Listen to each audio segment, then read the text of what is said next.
Hello dear friends, तो मैं हूं आरती। संस्कृति आईएएस यूट्यूब चैनल पे आप सभी का स्वागत है। मैं हाजिर हूं एक नए विषय को लेकर के। आज हम फिर से बात करने वाले हैं आस्था के परिधान के बारे में या आस्था के ड्रेस कोड के बारे में। वैसे बहुत बार चर्चा में आया है कि मंदिरों में जो है क्या पहनकर जाना है, क्या पहनकर नहीं जाना है। मुझे समझ नहीं आता लोगों को ये समझ क्यों नहीं आता है। जैसे आप एक ड्रेस कोड फॉलो करते हैं कि आज रेस्टोरेंट जाना है, आज क्लब जाना है, वैसे मंदिरों में नॉर्मल कपड़े पहनकर जाने में क्या समस्या है। वैसे सो कॉल्ड फेमिनिज्म वाले जो लोग होते हैं वही चीज़ का अपोज करते हैं कि लड़की की मर्जी है उसे क्या पहनना है क्या नहीं पहनना है। तो यहाँ पर दार्जिलिंग का जो महाकाल मंदिर है, उन्होंने एक नोटिस जारी किया है कि मंदिर में शॉर्ट स्कर्ट पहन करके या मिनी स्कर्ट पहन करके जाना अब वर्जित है। आप ये पहनकर नहीं जा पाएंगे क्योंकि उन्होंने स्पष्ट तौर पर यह बोला है कि मंदिर कोई जो है टूरिस्ट स्पॉट नहीं होते हैं। ये जो है आस्था का, श्रद्धा का और भक्ति का स्थान होता है। तो यहाँ पर जो है लोगों को उसी हिसाब से कपड़े पहनकर आने चाहिए। अब एक स्टेटमेंट यहाँ पर मैंने ये भी पढ़ा था कि कई बार ऐसा देखा जाता है कि जगह कितनी भी पवित्र क्यों ना हो, अगर परिधान थोड़ा सा विचित्र है तो लोगों का मन भटक जाता है, जो कि अपने आप में ठीक नहीं है। अब इस बीच जो है जो यहाँ पर नोटिस जारी किया गया है दार्जिलिंग के महाकाल मंदिर में, यहाँ पर कुछ लोगों ने ये भी बोला था कि जो पुरुष जाति है वो जो हाफ पैंट में घूमती है उनको लेकर के आपका क्या कहना है।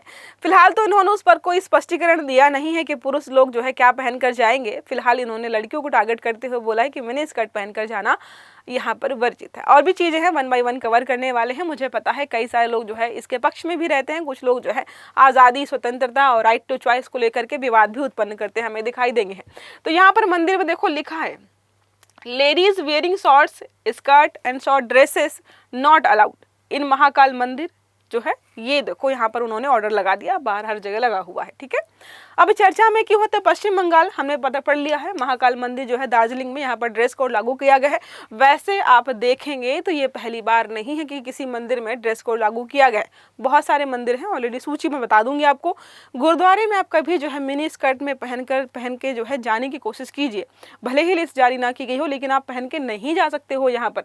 अब छोटी स्कर्ट, जो भी छोटे कपड़े हैं, सब बंद कर दिया गया। इन्होंने बोला कि मंदिर की पवित्रता, परंपरा, मर्यादा बनाए रखने के उद्देश्य से ये कदम उठाया गया। अब कई लोग जो है ये सवाल करते हैं कि मंदिर की पवित्रता कपड़ों से निर्धारित होती है क्या? ज़रूरी है क्या कि पूरे परिधान में खड़ा हुआ व्यक्ति जो है मन से जो है अच्छा होगा और जो है अच्छे से पूजा करेगा, उसके मन में कोई गलत बात नहीं है। बहुत सारे मर्डरर भी होते हैं, रेपिस्ट भी होते हैं, मंदिर में पूरे परिधान पहन कर जाते हैं और वहाँ से निकलते हुए किसी की हत्या कर देता है। ये सारे जो है एक तरीके से स्टेटमेंट हो सकते हैं, लेकिन मंदिर वालों का भी कहना गलत नहीं है अपने आप में। वो बोले कि टूरिस्ट स्पॉट नहीं है और एक बहुत अच्छी सुविधा दी है। उन्होंने बोला है कि कोई बात नहीं, आप बाहर से जो है मिनी स्कर्ट वगैरह या जो भी पहन कर आए हैं, कोई बात नहीं, हम आपको इंडियन परिधान यहाँ पर देंगे, आप उनको पहनिए, मंदिर में जाइए, दर्शन कीजिए, वापस आ करके वो वापस कर दीजिए। ये बहुत अच्छा लगा मुझे इनका इनिशिएटिव सच में। तो मंदिर प्रशासन ने कहा है कि यह स्थल पर्यटन केंद्र होने के साथ साथ धार्मिक स्थल भी है, इसलिए आगंतुकों में मर्यादित वेशभूषा की अपेक्षा की जाती है। क्लास को आगे बढ़ाएंगे, पहले बात कर लेते हैं फेस्टिव मंथ ऑफर के बारे में। 30 अक्टूबर तक ही था ये। तो जो भी हमारे वैकल्पिक विषय है हिस्ट्री और ज्योग्राफी का, यहाँ पर मोर देन 60% का आपको डिस्काउंट दिया जा रहा है। तो मात्र 17,500 में यह बैच मिल जाएगा। नंबर है 9555124124 या फिर आप विजिट कर सकते हो sanskritiyes.com की वेबसाइट पर। ठीक है, चलो आते हैं टॉपिक पर वापस। अब ड्रेस कोड का विवरण हमने पढ़ लिया है, अब पहन के क्या जाना है। तो उन्होंने बोला सलवार सूट या साड़ी पहनकर आप जो है आराम से आ सकते हो और मंदिर प्रशासन पारंपरिक वस्त्र किराए पर भी उपलब्ध कराएगा। अगर आप जो है काफ़ी मॉडर्न है, आपके पास, कुछ लोग बोलते हैं ना कि हमारे पास सलवार सूट ही नहीं है, साड़ी ही नहीं है, पहनना ही नहीं आता है, तो उन्होंने बोला कोई बात नहीं, हम आपकी समस्या का समाधान करते हैं, हम आपको यहाँ पर रेंट पर देंगे, आप ये लीजिए। अब इसे देखो, मंदिर की अर्निंग भी हो जाएगी, जो लोगों के पास कपड़े नहीं हैं उनका भी समाधान हो जाएगा। मंदिर का जो है कह सकते हैं जो भी इन्वायरमेंट है, वो भी जो लोग सोच रहे हैं कि प्रदूषित हो रहा है, दूषित हो रहा है, डिस्टर्ब हो रहा है, वो भी यहाँ पर जो है समस्या खत्म हो जाएगी। अब प्रशासनिक पक्षों के बारे में बात करते हैं। ये जो फैसला दिया गया है ये मंदिर के जो भी कर्ता धर्ता हैं उन्होंने लागू किया है, ना कि किसी भी सरकारी पक्ष ने। तो यह आदेश महाकाल के मंदिर पूजा समिति और कल्याण सोसाइटी द्वारा जारी किया गया है। स्थानीय प्रशासन ने इसे विनम्रता और सम्मान की दृष्टि से उचित ठहराया है, क्योंकि आप देखिएगा इन्होंने जो स्टेटमेंट दिए हैं बहुत प्यार से, बहुत शालीनता से समझाया है कि हमने ये नियम कानून क्यों लागू किया। बहुत स्ट्रिक्टनेस से और बहुत रूडनेस से जो है आपको यहाँ पर देखने को नहीं मिलेगी। अब यहाँ पर मंदिर का तर्क यही है कि पर्यटन स्थल नहीं है, मंदिर आस्था का जगह होती है, वहाँ पर आप जो है वही कपड़े पहन के आइए जो अच्छे हैं। तो हम महिलाओं की, देखो उन्होंने स्टेटमेंट दिया कि हम महिलाओं की पसंद पर रोक नहीं लगा रहे हैं। ठीक है, बस यह आग्रह कर रहे हैं कि पवित्र स्थल में परंपरा का पालन करें। बाकी आप जो भी कपड़े, जैसे भी कपड़े पहनना चाहते हैं आप वैसे कपड़े पहनिए। आप किसी स्टेट पे घूमने गए हैं, आप इस स्टेट में जैसे भी कपड़े पहनकर घूमना चाहते हैं घूमिए, लेकिन जब आप मंदिर वगैरह जाएं तो खास ख्याल रखें कि एक उचित परिधान पहने। अब पारंपरिक वस्त्र की सुविधा यहाँ पर दी गई, जिसके बारे में हमने बोल दिया है कि मंदिर प्रशासन ने ऐसी महिलाओं के लिए पारंपरिक लंबे परिधान किराए पर उपलब्ध कराए हैं। नियम पालन करते हुए भी श्रद्धालुओं की असुविधा की जा सकती है, मतलब सब चीज़ों का यहाँ पर ध्यान रखा गया है। अब मंदिर के बारे में भी पढ़ लेते हैं कि ऐतिहासिक संदर्भ यहाँ पर क्या है। बहुत यूनिक प्रकार का मंदिर है। आप जब मंदिर घूमने जाएंगे, ये जो दार्जिलिंग का महाकाल मंदिर है, नाम में तो महाकाल दिखाई दे रहा है, आपको लगेगा शिवलिंग ही होंगे यहाँ पर, लेकिन आप जब गर्भगृह में जाएंगे तो वहाँ पर बौद्ध भगवान की, जो बुद्ध भगवान की भी मूर्ति दिखाई देगी। और देखेंगे यहाँ पर जो है बौद्ध धर्म से संबंधित गुरु होते हैं वो भी मिलेंगे, और जो है शिव मंदिर के पुजारी दोनों मिलकर के वहाँ पर जो है पूजा वगैरह करते हैं। एक ही गर्भगृह में आपको दो चीज़ देखने को मिलेंगी। तो महाकाल मंदिर दार्जिलिंग का सबसे प्रमुख धार्मिक स्थल है, जो हिंदू और बौद्ध एकता का प्रतीक माना जाता है। 1765 में लामा दोरजे रिनजिंग ने जो है इस स्थल पर मठ जो है स्थापित किया था, और जो ये नाम है व्यक्ति का उन्हीं के नाम पर इस जगह का नाम दार्जिलिंग पड़ा है। बाद में यहाँ पर क्या हुआ कि 3 शिवलिंग जो है अचानक से प्रकट हो गए चमत्कारिक तौर पर जो है। तो यहाँ पर क्या हुआ, मंदिर हिंदुओं का जो है ज़्यादा, मतलब ये मंदिर हो गया हिंदुओं की आस्था का केंद्र ज़्यादा हो गया। लेकिन क्योंकि जो है यहाँ पर बौद्ध धर्म से संबंधित भी चीज़ें थी तो हटाया नहीं गया। दोनों के ही पुजारी और जो है बौद्ध भिक्षु यहाँ पर मिल करके पूजा अर्चना करते हैं। तो धार्मिक सद्भाव, वैसे आप देखेंगे तो आपको पता चलेगा कि हिंदू धर्म में लोग जो है देवी देवताओं के साथ बुद्ध भगवान की भी पूजा करते हैं। तो वहाँ पर और बहुत सारे मंदिर आपको ऐसे देखने को मिल ही जाएंगे जहाँ पर बुद्ध भगवान की मूर्ति लगी होती है। तो इसको लेकर के कोई भी समस्या लोग क्रिएट करते नहीं।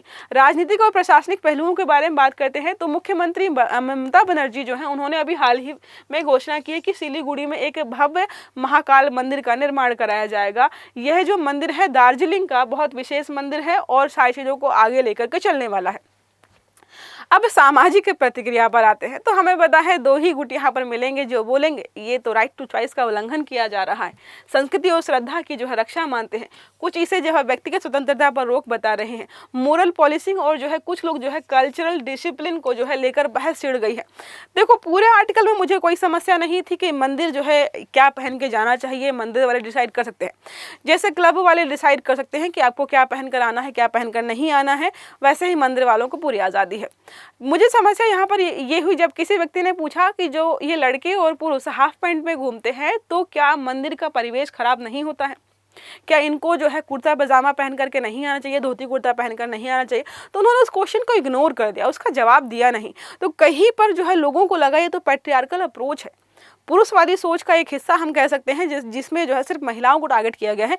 पुरुषों के लिए यहाँ पर कोई सख्त दिशा निर्देश नहीं है। बाकी जो भी मंदिर हमारे भारत में है जहाँ जहाँ पर ड्रेस कोड लागू किया गया है दोनों के लिए लागू है, पुरुष के लिए भी लागू है, महिला के लिए भी लागू है। अब देखो तमिलनाडु में मदुरई मीनाक्षी मंदिर और रामेश्वरम मंदिर जब भी आप जाएंगे पुरुषों को धोती या पैंट शर्ट, महिलाओं को साड़ी सलवार पहनना अनिवार्य है, इसके अलावा कुछ भी पहना तो परमिशन नहीं है। केरल का सबरीमाला मंदिर और जो है गुरुवायूर मंदिर जो है यहाँ पर पुरुषों को ऊपरी वस्त्र नहीं पहनने की परंपरा है, महिलाओं के लिए सादे पारंपरिक वस्त्र पहनने होते हैं। तीसरा उत्तराखंड का केदारनाथ और बद्रीनाथ मंदिर जो है ऊनी सादे कपड़े, शालीन पोशाक की सलाह, फैंसी ड्रेस पर रोक लगी है, लेकिन हमें पता है यहाँ पर ज़्यादा लोग फॉलो करते नहीं क्योंकि यहाँ पर जो है तरह तरह के देश या जो है विदेश के लोग आते हैं। महाराष्ट्र का सनी जो है सिंगड़ापुर जो है या त्र्यंबकेश्वर जो मंदिर यहाँ पर हैं तो धार्मिक कर्मकांड के समय पारंपरिक जो परिधान होता है वो पहनना अनिवार्य है। गुजरात का सोमनाथ मंदिर सादे पारंपरिक वस्त्र अनुसंधान अशोभनीय कपड़े पहनने पर रोक है यहाँ पर। अब नेक्स्ट हमारा है वाराणसी का उत्तर प्रदेश का वाराणसी। काशी विश्वनाथ मंदिर में यहाँ पर कोई आधिकारिक ड्रेस कोड नहीं है, लेकिन शालीनता बना रखने की अपील की जाती है। जो लोग समझदार होते हैं मान लेते हैं, जो लोग ढीठ प्रकार के होते हैं वो बोलते हैं नहीं हमारी मर्जी है हम जो पहनेंगे, फिर वो उल्टे सीधे कपड़े पहन के जाते हैं। संवैधानिक दृष्टिकोण से बात करते हैं, आर्टिकल 25 हमारा बोलता है हर व्यक्ति को धार्मिक स्वतंत्रता का अधिकार है, परंतु सार्वजनिक व्यवस्था, नैतिकता और स्वास्थ्य के अधीन होना चाहिए। इसी के तहत जो है मंदिर इस प्रकार का ड्रेस कोड लागू करते हैं। मंदिर जो है प्रशासन धार्मिक परंपराओं की रक्षा के लिए कुछ मर्यादित दिशा निर्देश जारी कर सकता है, उनको ये अधिकार दिया गया है। आर्टिकल 21 हमें अधिकार देता है जीवन और व्यक्तिगत स्वतंत्रता का, लेकिन ड्रेस कोड वगैरह जो है ये प्रतिबंधित हैं, तो आपको मानना पड़ेगा।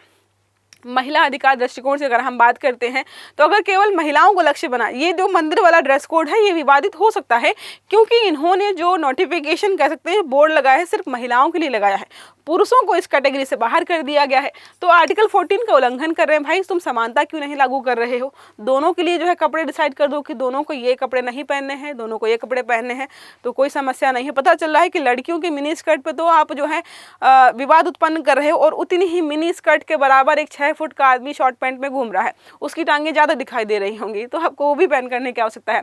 अन्य पहलू तो संस्कृति बनाम आधुनिकता, यही बार बार आता है कि कल्चर फॉलो करना है, या जो मॉडर्न आधुनिकता है जिसपे हम कुछ भी पहन सकते हैं, कुछ भी कहीं पे घूम सकते हैं, किसको कुछ भी बोल सकते हैं, वो फॉलो करें।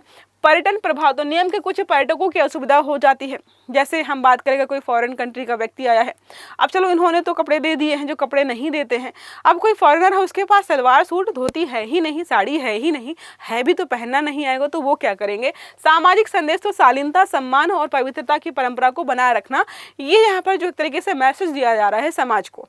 अब एक प्रश्न हमारा है, निम्नलिखित में से किन मंदिरों में ड्रेस कोड धार्मिक प्रबंधन द्वारा लागू है? पहला है मीनाक्षी मंदिर तमिलनाडु, दूसरा है गुरुवायूर मंदिर केरला, तीसरा है महाकाल मंदिर दार्जिलिंग, और चौथा है सोमनाथ मंदिर गुजरात।